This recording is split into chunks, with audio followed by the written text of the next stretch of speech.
खबरिया आरे सारा जगत हितकारी देखब ए मुरारी टाइप कि देखब देखब काकाए बनवारी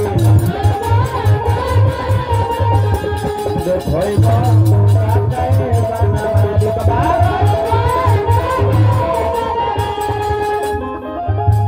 काजन कोमल आरे लेबा हो खबरिया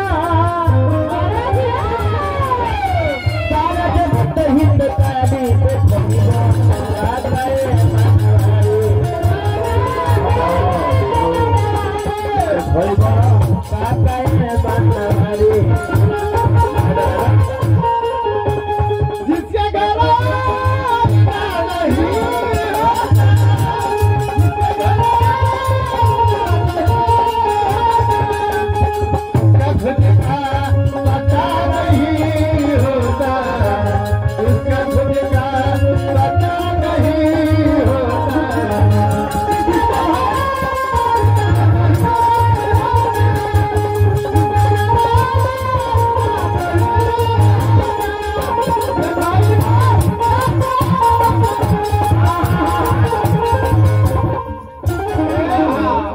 लेकिन पुरस्कार लगल नहीं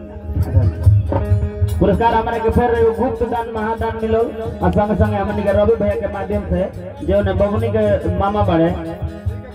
10 रुपया के पुरस्कार।